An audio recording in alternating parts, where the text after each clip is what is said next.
Welcome back. With the California branch of the NAACP now claiming the national anthem is racist and says Congress should change it. Their problem is with the third verse that says their blood has washed out their foul footsteps pollution.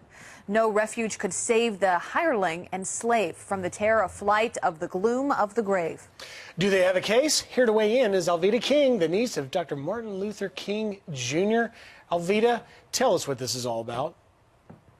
Good morning, Fox and friends. I want to give you this quick little true story. It's not fake news at all.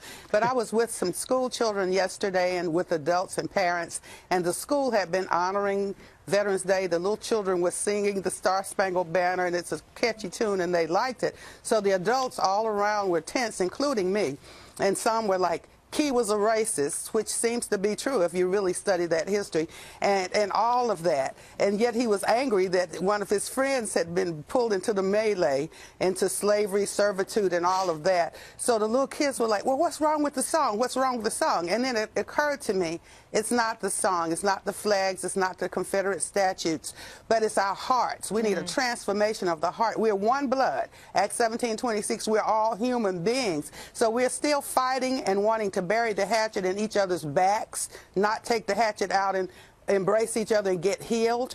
And so the NAACP, I hope they realize it's more than a song, and changing the song without changing the hearts of the people. We need a blood transfusion. You know, our hearts need to be transformed. My uncle, Martin Luther King Jr., said we have to learn to live together as brothers, and I added sisters, or perish as fools. So the little kids get it. And it's not about skin color or who was a racist, who wasn't. The song is horrible. Get rid of the song. We can change all of that. We can burn our whole country down, and please don't do it. And please honor our veterans. I've got veterans in my family, active military right now. So the little children are like, what are you people fighting over? What's wrong with the song? And of course, how can you explain to a kid, don't sing that anymore in my presence? Sure. Stop that right now.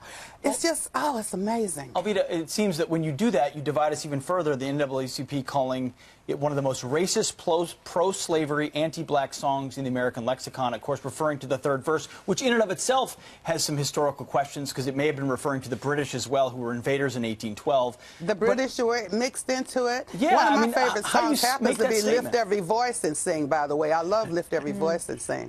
All right. Yeah. But how do we move past it? But you know, it Jesus said we have racist? to be like little children. We have to be like the little children who are just singing the song. What's wrong with you people? Why are you fighting over this? We have to be like little children and love each other, want to embrace each other. And how can we do that? Somebody has to just say, hey, stop. Stop. Cease fire. We've got to call a ceasefire. We have to. Right. To your great point, you know, ceasefire. At a certain point, we're just going to be burning down the entire country. Our hearts have got to come together. We are all in this fight together. That's such a great point. We are. And a message and we're that, human beings. We're not separate. Right. Come together. Come together. Right. Especially please. on Veterans Day, right? No better time to hear that. Dr. Yes, Alveda King, great to have you on Thanks with for us your this morning. message. Thank you you. so much.